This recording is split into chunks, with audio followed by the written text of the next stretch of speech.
The fear of being buried alive once haunted society so profoundly, it directly shaped our funeral traditions. Imagine the terror, waking up in a dark, confined space, beneath 6 feet of earth. This nightmare led to the invention of safety coffins in the 18th and 19th centuries. These elaborate designs often included a bell on a string, accessible from inside the coffin, to alert those above ground if a buried person revived. The terms "saved by the bell" and "graveyard shift" are said to have roots in these grim precautions, underscoring a very real, widespread anxiety about premature interment. But here is the part they never tell you about: the lengths people went to preserve a connection with the deceased. During the Victorian era, a macabre yet common practice was post-mortem photography. Families would pose their recently deceased loved ones, often children, as if they were still alive. Sometimes, they were positioned with their living family members, their eyes propped open, to create a final, treasured memento. It was a somber attempt to deny the finality of death, a frozen moment in time before decay set in. And as medical science advanced, a darker demand emerged, fundamentally altering how bodies were handled. Before widespread legal access to cadavers, medical schools relied heavily on resurrectionists or grave robbers. These individuals would clandestinely exhume freshly buried bodies, often just hours after the funeral, to supply anatomy students.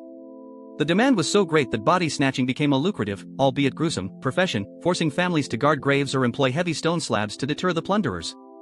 This desperation for cadavers wasn't confined to back alleys. It shaped the very practice of preparing bodies for their final journey. Early embalming, though known to ancient Egyptians, saw a resurgence in its modern form during the American Civil War. Battlefield surgeons and undertakers developed crude techniques to preserve soldiers' bodies long enough to transport them home for burial. This was not initially about hygiene or presentation, but a practical, often brutal, necessity to move decaying remains across vast distances. The widespread adoption of embalming in civilian life followed this wartime innovation. Beyond the physical remains, the very rituals of mourning hold their own unsettling truths. In the 19th century, it was common for grieving families to commission mourning jewelry made from the hair of the deceased. Locks of hair were meticulously braided, woven, or arranged into intricate patterns, then encased in lockets, brooches, or rings. These intensely personal keepsakes served as tangible, perpetual reminders of the loved one, a constant, physical presence of their absence. And the familiar wake we know today, a gathering for remembrance and comfort, its original purpose was far more unsettling.